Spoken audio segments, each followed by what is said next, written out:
Hi, my name is Christina King. I am a radio show host of Embracing Your Greatness on World Family of Radio Maria. I'm also a Catholic Answer speaker and have been for almost 15 years, as well as a Lighthouse Catholic Media speaker. I have a CD out with Lighthouse Catholic Media, and a speaker for St. Joseph Communications, also CMG Booking, and the Maximus Group. I go out around the world speaking on a number of issues, one of which is Our Lady of Guadalupe as hope for the 21st century.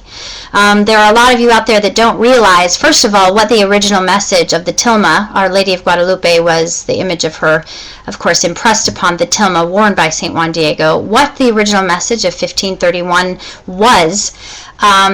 So it's hardly surprising that not very many people know that there is a message to the Church of the 21st century, and we know that by all of the things that were discovered in this century.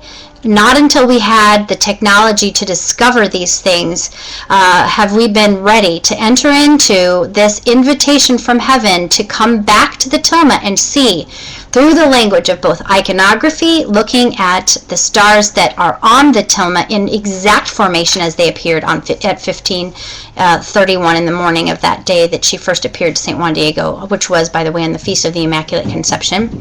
But what those things are saying to us with the constellations, the findings in her eye, the fact that it appears to have the same effect of a living cornea, she's actually revealing a number of things. God is revealing to us a demonic trinity at work in the world today. Not only does she expose what this demonic trinity is, but she names the three persons of this demonic trinity, because as any good mother would, and any general of an army, it would reveal what the battle is that we are engaged in and who we are fighting against, so that we can be better formed soldiers of the church militant to combat it.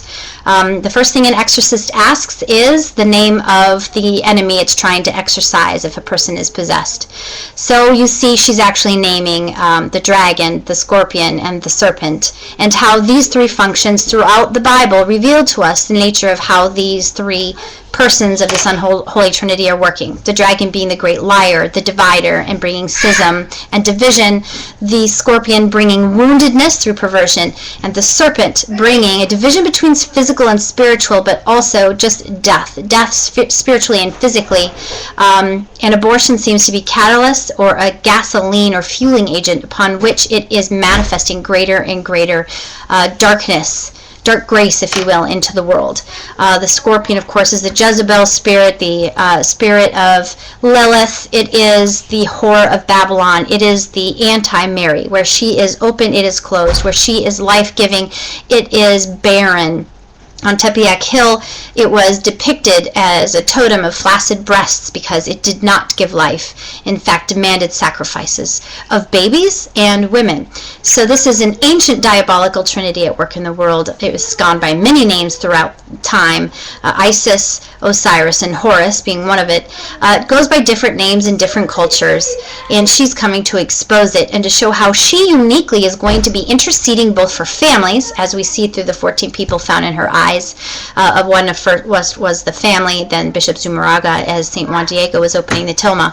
So the domestic church of family, she's going to uniquely intercede, and the church as a whole as we combat the spirit of Antichrist. She particularly is going to offer a grace of receptivity, as all icons are doorways. She herself, this image of Our Lady of Guadalupe, is an icon, a doorway of receptivity that's flowing out. And even more beautiful than that is the shroud overlaps, and it perfectly aligns, revealing the torso of Jesus Christ with his heart being pierced and the blood and water flowing from the heart-shaped glyph, the Nahuatl glyph that is the wise man. So much more in that. Please read through on some of the things I've written, and remember to get an image of her in your home, because there's a special intercession and grace that is flowing through Our Lady of Guadalupe.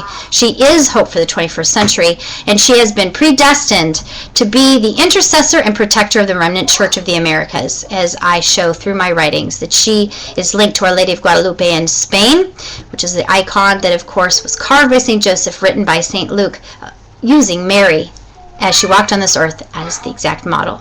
So take a look and see for yourself.